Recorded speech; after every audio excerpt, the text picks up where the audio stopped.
So one interesting thing that I noticed ever since I opened up my private practice, where I was just specializing in panic attacks 10 years ago, was that there was one group of people that would come to me with panic attacks or a panic attack problem, and they improved much faster than all the other groups. This one group were the athletes or ex-athletes who are still actively, all of them are still like any ex-athlete is still actively working out today. It's part of their lifestyle, right? And the go-getter CEO types, the driven individuals.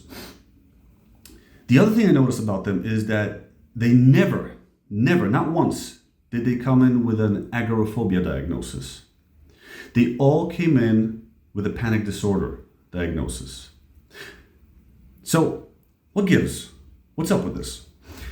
So, athletes and go-getters, they have a very similar mindset.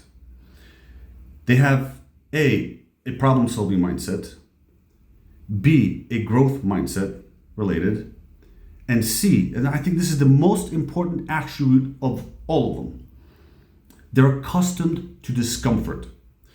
An athlete, take an athlete. I mean, probably most of you have worked out in your life, right? Most of you have done sports, probably like in high school. I don't know about your coaches, but I remember I did soccer, I did some track, and I remember my coaches, especially the soccer coach, he did not care that I was about to vomit. He was like, keep running. I remember when he put me in, I think it was I don't remember, like a 300-yard dash or something. I don't remember, but it was like, I never ran this before. It's a meet. And my coach's like, Adam never ran this.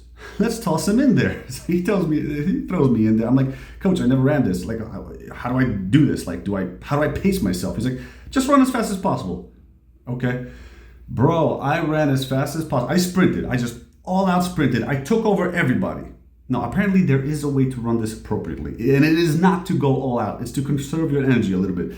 But I didn't. I just went all out, took over everybody, and then I just crapped out. My vision just narrowed. I kept pushing. I'm like, oh, I think I'm gonna vomit. I remember when I stopped, I'm like, am I gonna vomit? I'm like, That's what I'm talking about, right? Athletes are used to this. They are familiar with that territory.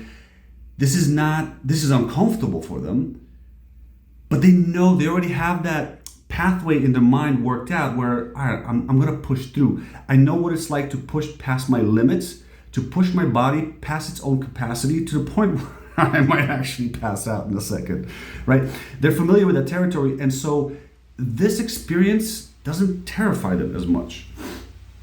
Now, it is possible to have that ability extinguished. So if you were once an athlete and you just haven't touched this level of intensity in like years, it's possible to have that actually get extinguished. That's a conditioning term. To forget it, to forget what it was like to do that. Now, the reason why this is so relevant to the treatment of panic attacks is that the only way out of the fire that is the panic problem in your life, is through it. And for athletes, I'm just going to use athletes as an example to simplify this. This is a known territory. This is a known path. The only way towards better results, better performance is through this misery. So is there something that we can take away from this? Absolutely. If you suspect that maybe you have low discomfort tolerance, when you start exercising, you're like, oh, no, as soon as you feel uncomfortable, maybe burning, maybe you start feeling a little nauseous, you're like, no, I'm not going to do this. I'm going to stop, right?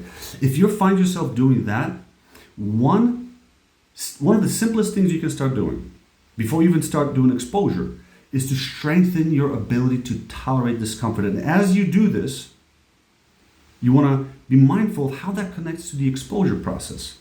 By the way, if you're not familiar about how exposure works, just check out some of the videos I put out on this channel. So one of the simplest things you can do is start exercising. Start building up, get up to that first point where you're like, I want to stop. Get there. Repeat that maybe a couple times. And then next time, start trying to push past it. Just a little bit more. Just a little bit more. Tolerate the discomfort just a little bit longer. And day by day, maybe not day by day, because your body needs to recover, your muscles need to recover.